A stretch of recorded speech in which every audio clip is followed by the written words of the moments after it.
Sutra teratai yang menakjubkan. Bab 18. Jasa kebajikan dari turut bersuka cita. Sin Fasyang Sutra Teratai, episode 1616. Turut bersuka cita saat melihat dan mendengar tentang perbuatan baik dari orang lain. Hari-hari berlalu, harus lebih bersungguh hati mendengarkan Dharma Buddha. Pada era Sang Buddha dengan kita sekarang telah berjarak sangat jauh. Tidak peduli waktunya seberapa panjang atau seberapa lama. Selagi Dharma masih ada, tubuh Dharma Buddha masih ada. Maka berarti panjang usia Buddha masih ada. Usia Buddha tidak terbatas, tetapi prinsip kebenaran yang ditinggalkannya telah membuka arah bagi kita. Jalan ini, sutra ini adalah membuka jalan yang demikian. Sekarang kita harus menapaki jalan yang demikian. Sering mengatakan bahwa sutra adalah jalan dan jalan harus ditapaki. Prinsip kebenaran ini sangatlah jelas. Orang-orang setiap harinya harus berjalan. Jalan yang Anda tapaki ini telah melalui survei geografi. Memutuskan dari arah geografi ini membuka sebuah jalan. Jadi, dengan adanya jalan, barulah ditapaki. Kita sebagai manusia harus ada orang, barulah ada prinsip. Prinsip haruslah berasal dari prinsip kebenaran yang tulus. Para hadirin, kehidupan manusia yang selalu dilalui adalah kesibukan. Bangun pagi yang diketahui adalah kehidupan dan kegiatan. Bagaimana hidup, harus bagaimana kehidupan. Di dalam keseharian ini, apakah kita hidup dengan sukacita? Hidup dengan bahagia. Bersukacita dan bahagia, hal apa yang dapat membuat kita bersukacita? Terutama hal apa yang membuat kita risau, tidak bahagia. Tidak ada orang yang akan mencari tahu tentang hal ini. Hidup dengan begitu saja. Hal yang sukacita, saya tertawa dengan terbahak-bahak. Merasa seperti berada di puncak dunia, berlalu dengan demikian. Yang bermasalah, membuat kerisauan, kemarahan, tidak sesuai dengan keinginan saya, terakumulasikan. Ini tidak tahu akan berapa lama, berapa hari. Oleh karena itu, kehidupan kita, kebahagiaan mudah berlalu. Kekacauan, kebingungan, dan kegelapan batin ini akan terus berlanjut. Jadi, kita harus sangat teliti dan bersungguh hati, terlahir dan hidup. Hari ini, pada saat ini, seharusnya bersuka cita. Saya berusaha sekuat tenaga untuk berbicara. Dan kalian juga sepenuh hati ingin mendengarkan Dharma. Dengan tekad yang sama dan jalan yang sama, kita berada di lingkungan ini, pada saat ini, namun kita masih tidak tahu sebenarnya di belakang terjadi hal apa. Tidak tahu, namun kita seharusnya menggenggam momen saat ini. Oleh karena itu, tarik kembali batin kita, baik itu lebih dari 2000 tahun yang lalu, atau waktu sekejap saat ini juga bagus. Setiap waktu, sekejap saat ini diakumulasikan dari masa lalu dan masih menarik masa depan. Masa lalu telah berlalu, sedangkan masa depan, setiap detik, setiap saat semakin mendekat. Kita menggenggam saat ini, barulah dapat benar-benar hidup. Oleh karena itu, semua orang harus bersungguh hati. Di dalam naskah, sebagian orang ketika melihat dan mendengar akan perbuatan baik dari orang lain, akan turut bersuka cita bersamanya. Sebagian orang tidak menentang ataupun menerimanya, sehingga tidak merasakan sukacita. Sebagian lagi dalam segala kebajikan akan membedakan benar atau salah, terlebih dahulu menerimanya, lalu merenungkan dan mengamalkannya. Bersungguh hati memahami, setiap saat kita dapat melihat, kalian melihat saya dan saya melihat kalian. Kita tidak hanya melihat. Sekarang saya berbicara, kalian juga telah mendengarkan. Apakah bersukacita? Apakah ada prinsip kebenarannya? Jika ada prinsip kebenarannya, saya akan bersukacita. Jika demikian, apakah kita dapat mempraktekkannya dalam tindakan nyata? Apakah kita membangkitkan tekad agung dan mempraktekkannya? Ataupun hanya mengikutinya saja? Prinsip kebenaran lumayan bagus. Saya ikuti, Anda jalan saja. Dengan santai, kita mengikuti kata-kata yang benar dan menapaki jalan yang benar. Bersukacita. Sebagian orang tidak menentang ataupun menerimanya, sehingga tidak merasakan sukacita. Saya juga ada mendengarnya. Lumayan bagus. Namun sekarang, saya tidak dapat menerimanya sekarang. Saya tidak menentangnya, namun saya tidak dapat menerimanya. Tapi ini lumayan bagus. Jadi, tidak merasakan sukacita. Lumayan bagus. Namun, jika kita berpikir lebih dalam, sebagian lagi dalam segala kebajikan akan membedakan benar atau salah, terlebih dahulu menerimanya, lalu merenungkan dan mengamalkannya. Inilah yang dilakukan oleh orang yang lebih teliti. Dalam segala kebajikan, mereka membedakan benar atau salah. Mari kita mencoba menganalisisnya. Apakah itu benar atau salah? Prinsip kebenarannya memang sangat baik. Tetapi apakah arahnya benar? Benar dan tidak menyimpang. Pertama, kita menerimanya terlebih dahulu. Lalu kita merenungkannya kembali.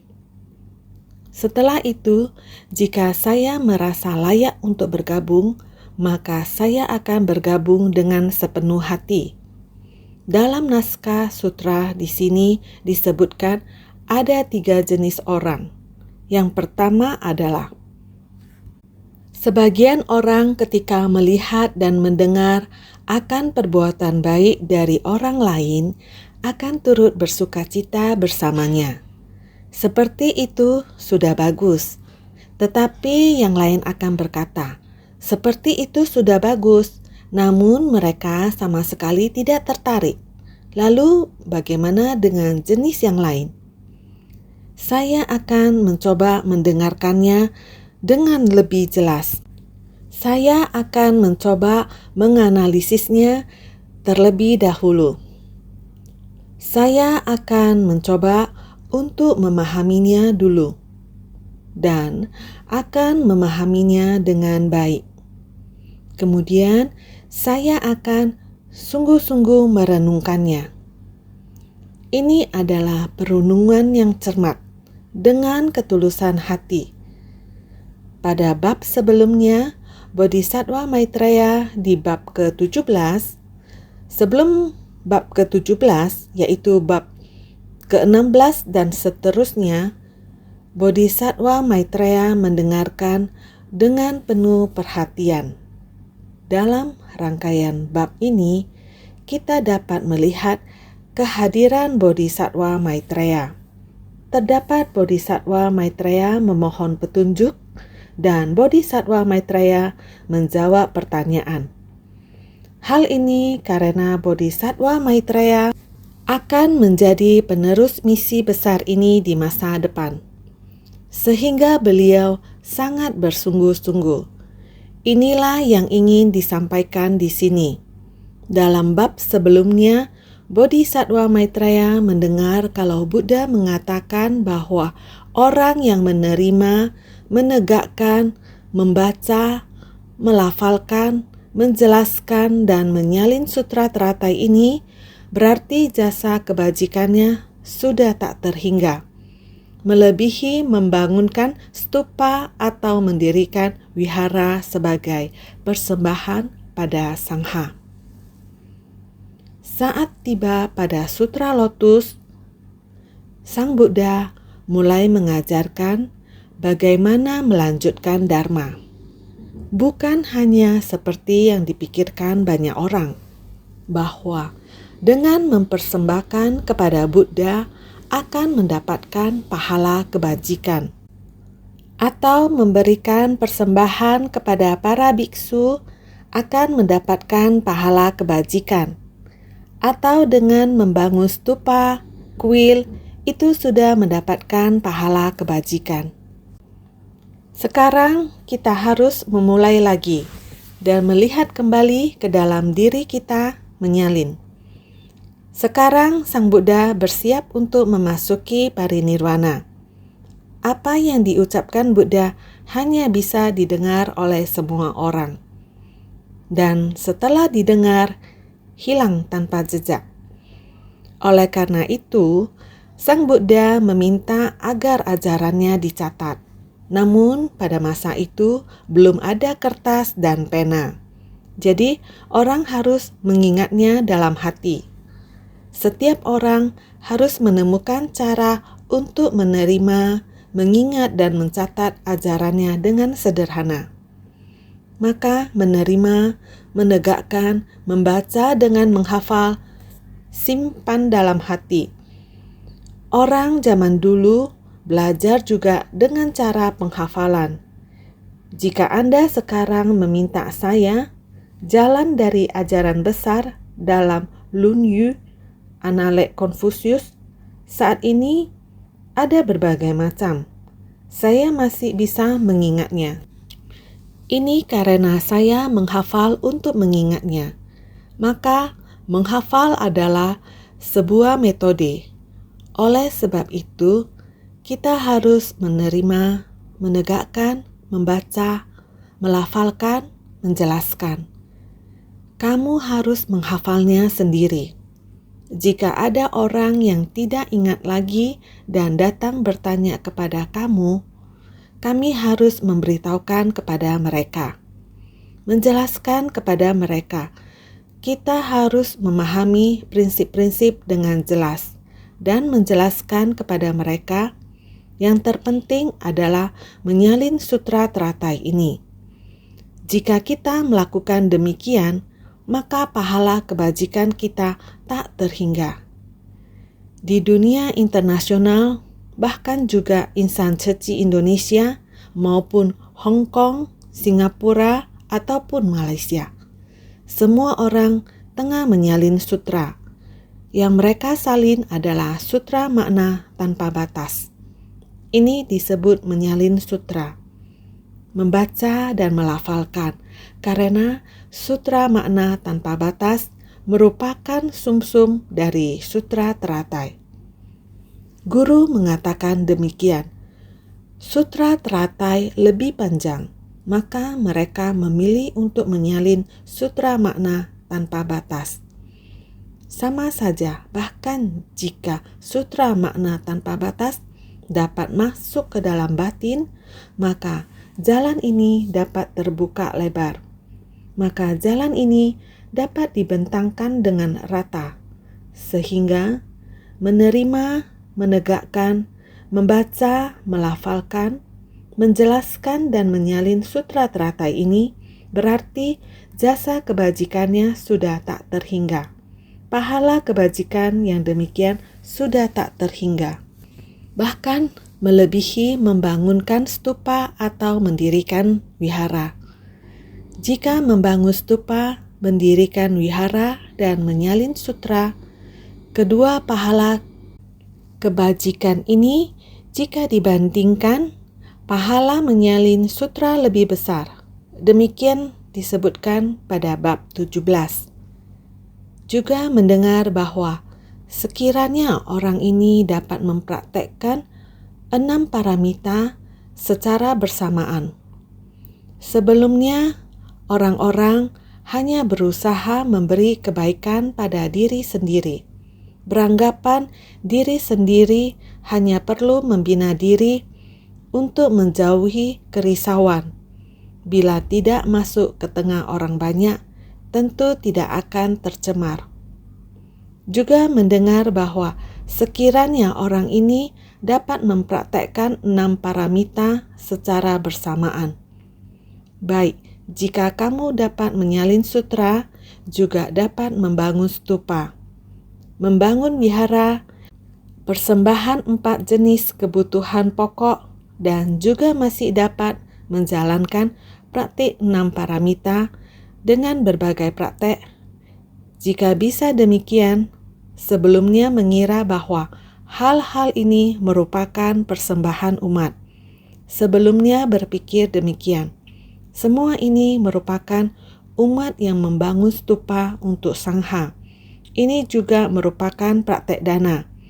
Ini juga disebut sebagai 6 paramita. Sebelumnya berpikir seperti ini. Selalu mengira bahwa ini semua adalah tanggung jawab kita, sehingga hanya mementingkan kebaikan untuk diri sendiri.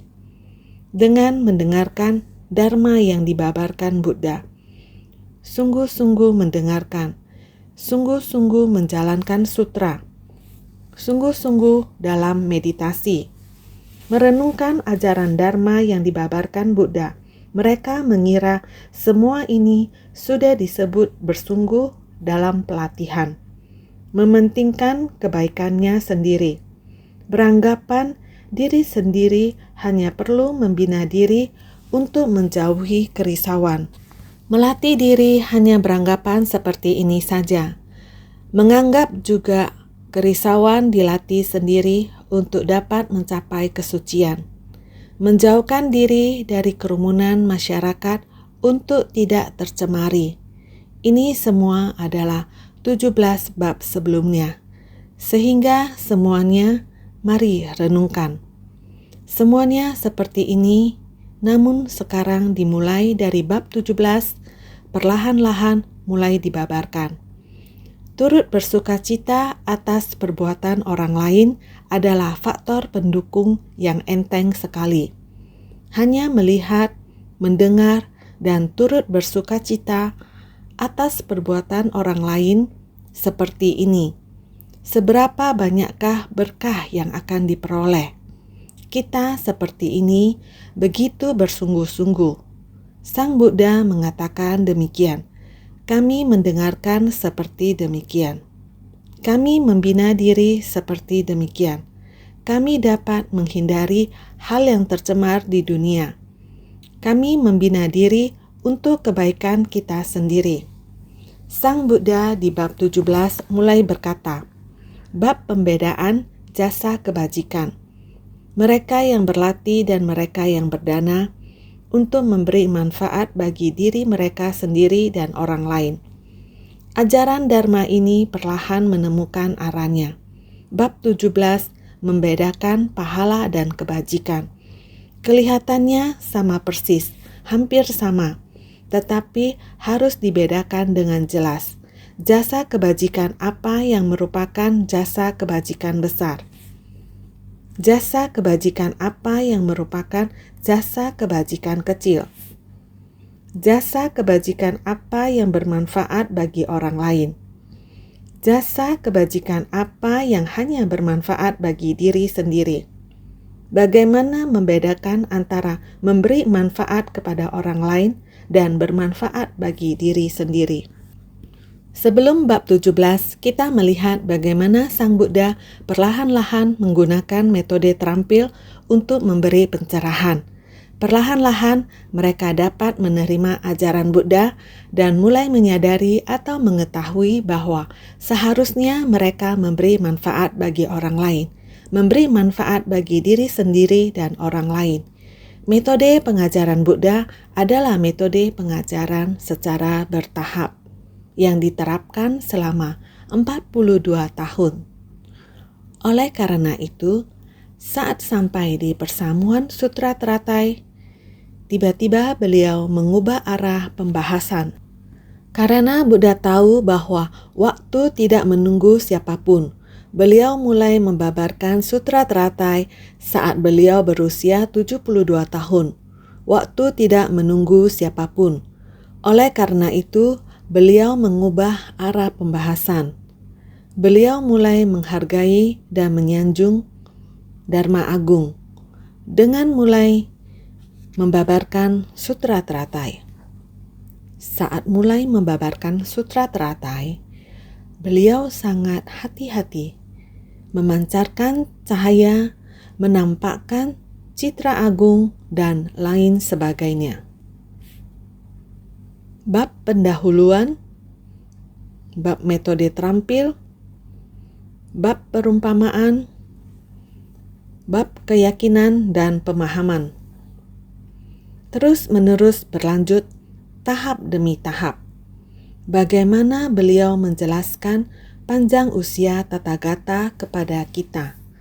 Bagaimana cara membangkitkan tekad beliau di dunia.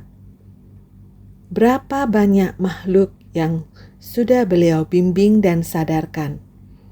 Walaupun stupa mustika dan para Buddha belahan raga sudah muncul, sebelum bermanifestasi, beliau masih harus 3 kali mengubah menjadi tanah murni untuk memperluas puncak burung nasar.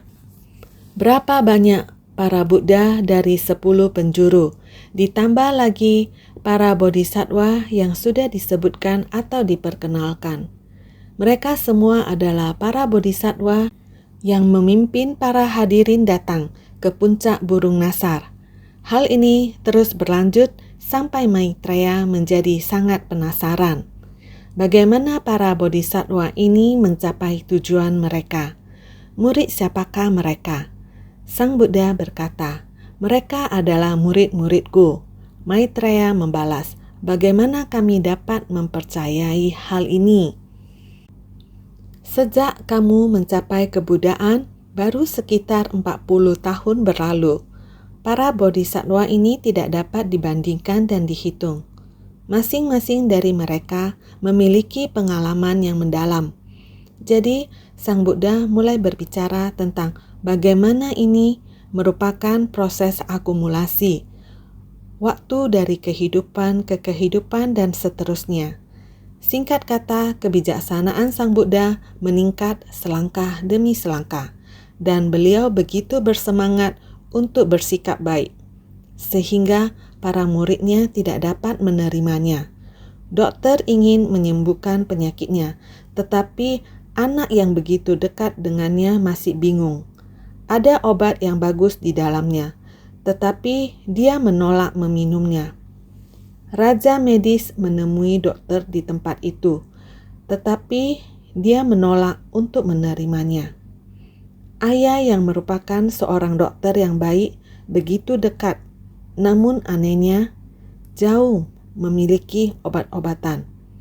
Sang Buddha mengumpamakan murid yang mengikuti di sampingnya. Semuanya masih berhenti di pelatihan demi diri sendiri saja. Biasanya pada saat membuka kendaraan agung, sebagian umatnya masih bisa bermanfaat bagi orang lain. sukacita menerimanya, mendengar di sampingnya, merasa ini adalah pengajaran Sang Buddha. Beliau mengajarkan kepada mereka, tidak ada hubungannya dengan saya, terus berhenti di situ. Oleh karena itu, Sang Buddha sangat sesal. Tabib agung ini lebih baik berkelana lagi di luar. Pergi jauh-jauh, memanggil orang pulang memberitahukan kepada anaknya, ayah sudah meninggal. Penggalan sutra ini seharusnya semua orang sangat terkesan, karena anak-anak ini sudah sakit. Ayah membuka resep untuk mereka. Mereka tidak mau makan, masih terus bermain, masih di lingkungan sana. Tunggu, ayah sudah jauh. Pulang memberitahu ke mereka, sudah meninggal, baru mulai teringat. Saya ada penyakit, harus bagaimana? Mulai mencari rahasia obatnya. Obat yang ditinggalkan, meski berkhasiat, apakah sesuai penyakitnya? Jika kita memiliki seorang dokter di sisi kita, memeriksa denyut nadi kita, meresepkan obat yang tepat untuk penyakit kita, maka kita akan sembuh dengan cepat. Penderitaan fisik kita terdelusi oleh pikiran dalam batin kita, dan baru mulai mencari obat ketika menyadari bahwa apa yang kita inginkan tidak dapat diperoleh.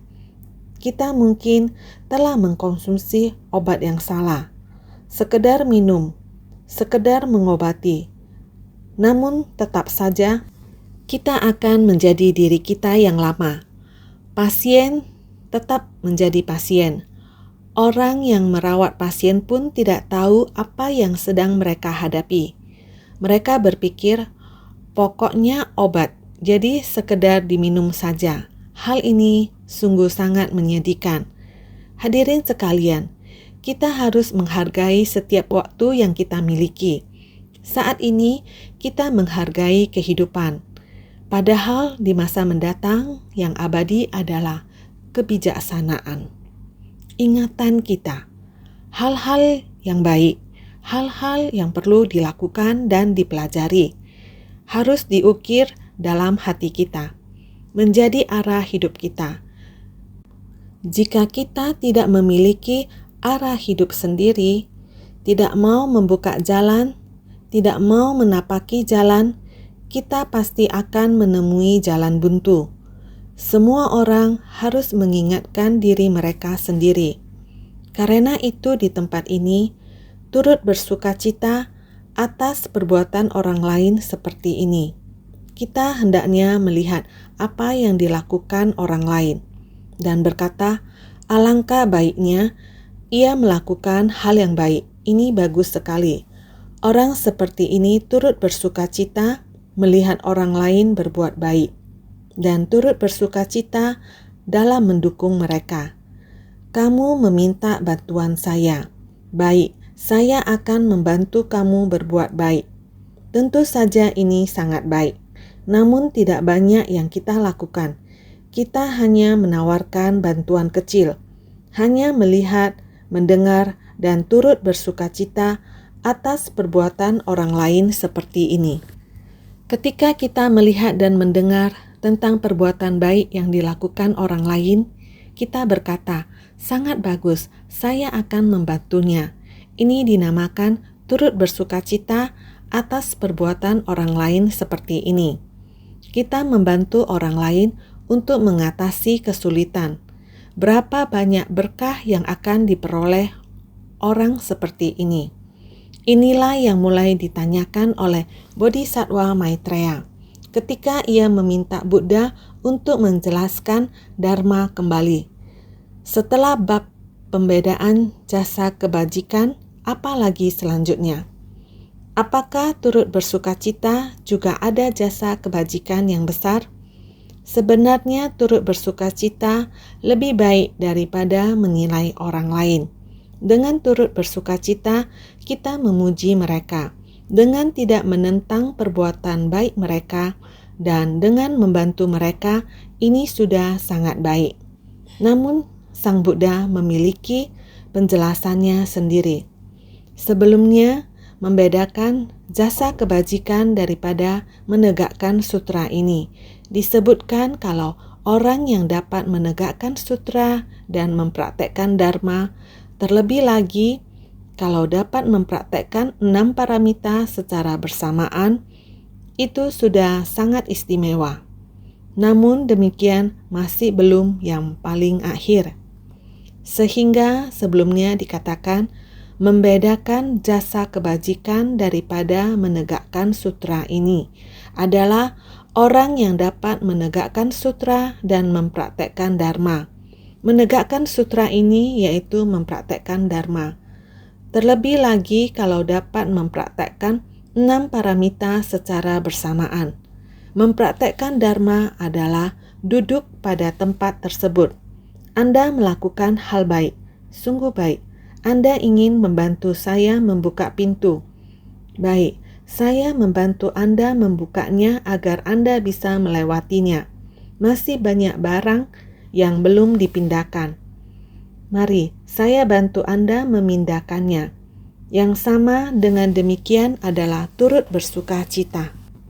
Oleh karena itu, orang yang dapat menegakkan sutra dan mempraktekkan dharma, jasa kebajikannya telah dibahas pada bab 17. Mampu untuk menerima dan menegakkan sutra serta dharma. Kata-kata yang diberitahukan Sang Buddha kepada kita, saya mengukirnya di dalam batin, saya bertindak sesuai itu, saya mempraktekkannya berdasarkan itu. Menegakkan sutra dan mempraktekkan dharma. Terlebih lagi kalau dapat mempraktekkan 6 paramita secara bersamaan ini. Bukan hanya Buddha yang mengajarkan bagaimana untuk berusaha kepada kita bagaimana selain berusaha. Saya masih mengikuti kumpulan bodhisattva ini melakukan praktik bajik secara bersama. Ini bukan hanya membukakan pintu dan memindahkan barang. Tentunya ini juga merupakan jasa kebajikan dari turut bersuka cita. Masih harus mempraktekkan 6 paramita secara bersamaan. Inilah kita yang seharusnya. Perihal baik harus kita lakukan sendiri dengan inisiatif, bukan orang lain yang meminta kita untuk melakukannya. Kita harus berinisiatif melakukannya secara mandiri.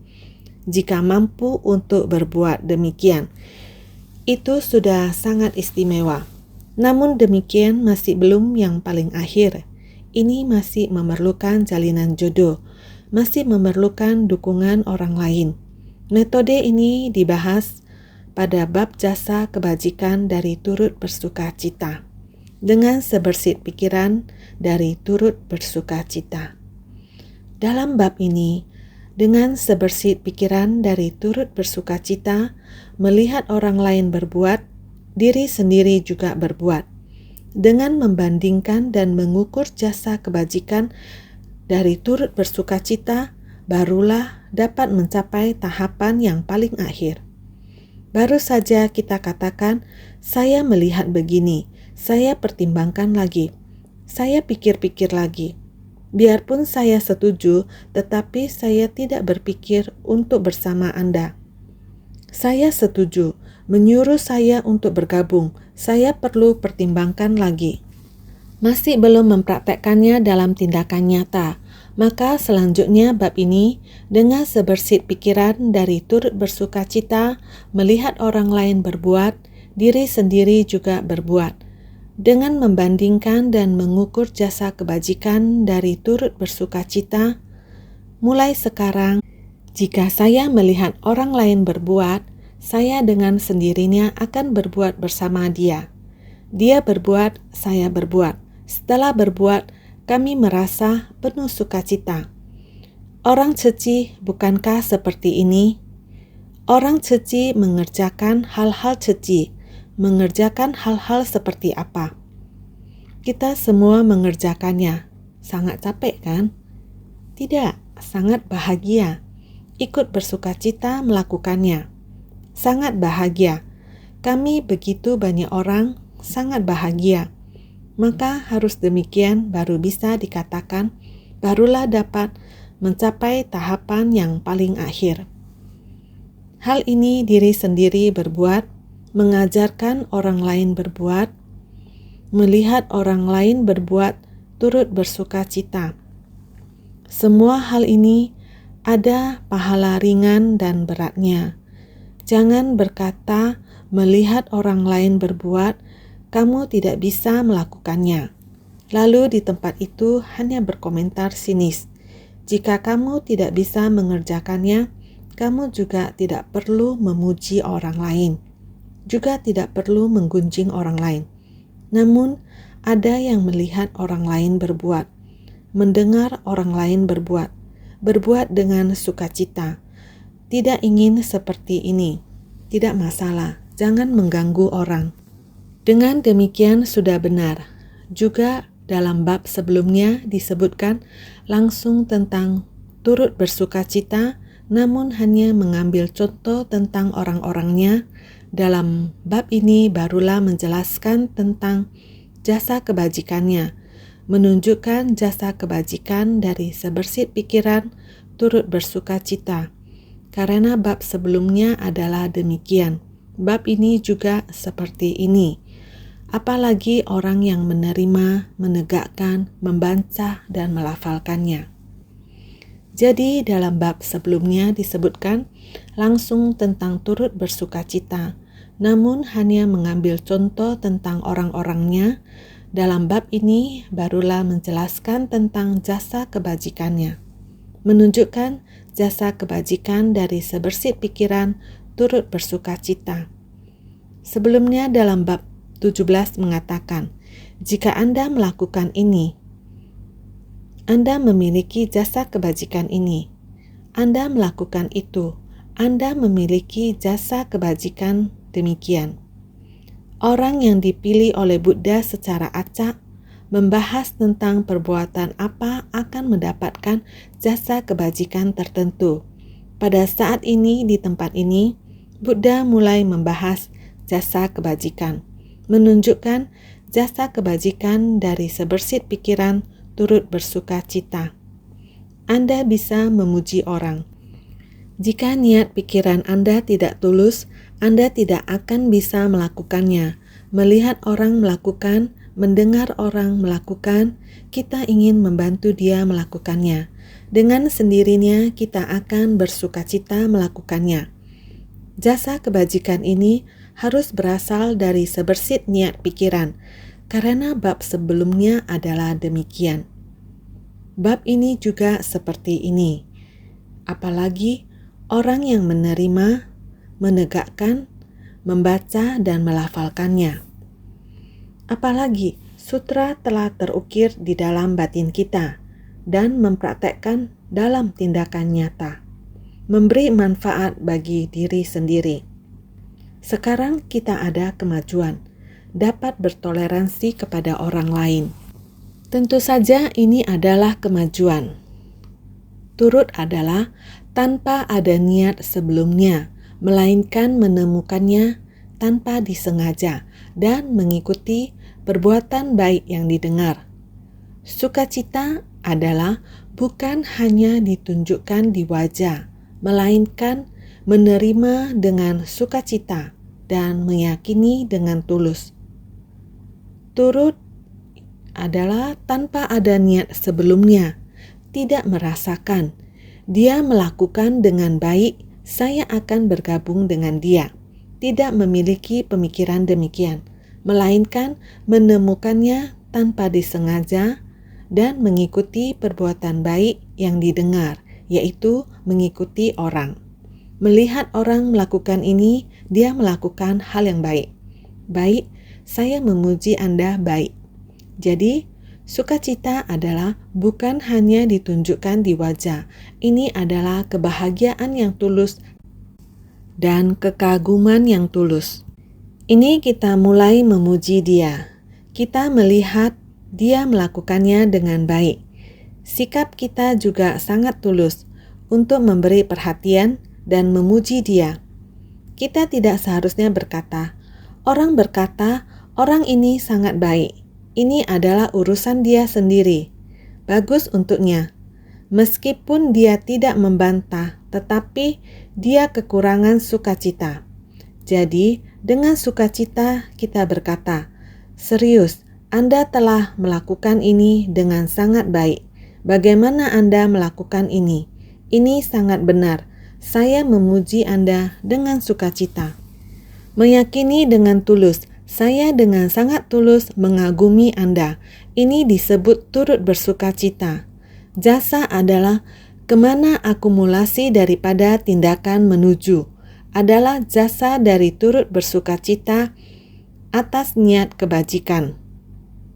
Kebajikan adalah kemana akumulasi daripada jasa berpulang, artinya kebajikan dari berkah yang dihimpun melalui jasa dari turut bersukacita atas perbuatan baik. Jasa adalah kemana akumulasi daripada tindakan menuju.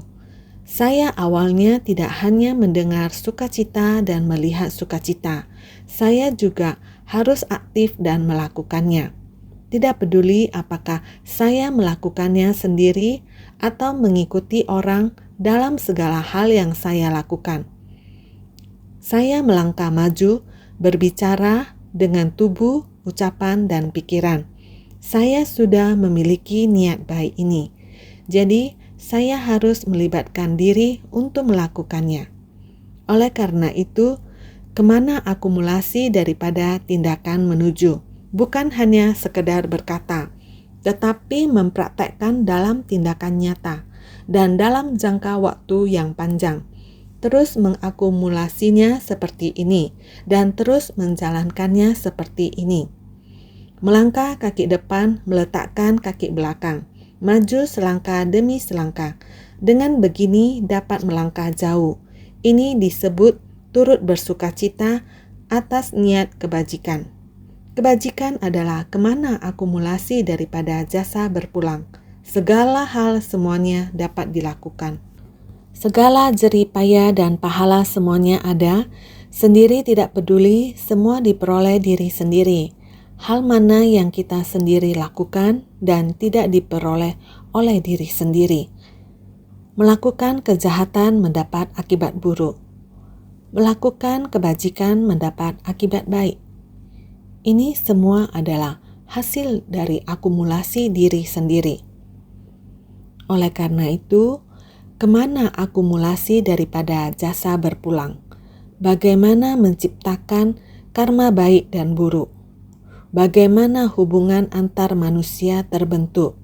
Semua itu tergantung pada diri sendiri. Jika kita memahaminya dengan jelas, kita pasti adalah seseorang yang sangat toleran dan tanpa ketidakpuasan, sehingga jasa dari turut bersukacita atas perbuatan baik yang kamu katakan, setiap kata-katanya, setiap perbuatan yang dilakukan, semuanya adalah jasa pada jiwa di kehidupan sendiri. Setiap hal dilakukan dengan benar. Benih kebajikan, jalinan jodoh baik telah berpadu di tempat kamu. Tidak diberikan pada orang lain. Kamu membantu orang, kembali lagi pada diri sendiri. Penampilan dari luar, orang itu mendapat bantuan darimu. Realitasnya, orang itu membantu jiwa kebijaksanaanmu. Sehingga kita harus senantiasa memiliki hati yang berterima kasih. Kebajikan dari berkah yang dihimpun. Kebajikan ini adalah kemana akumulasi daripada jasa berpulang. Artinya kebajikan dari berkah yang dihimpun melalui jasa dari turut bersukacita atas perbuatan baik. Ini apabila semua orang bisa memahaminya. Semestinya semua dapat ditembus. Semoga setiap orang meyakini dan memahami dengan batin mendalam. Prinsip kebenaran telah dikatakan pada kalian sedemikian dangkalnya. Apa yang disebut jasa kebajikan dari turut bersukacita. Bab yang ke-18 sekarang akan dimulai. Akan memasuki naskah sutra yang dikatakan di depan. Masalah antar manusia di dunia kembali pada prinsip kebenaran Buddha. Memasuki prinsip kebenaran.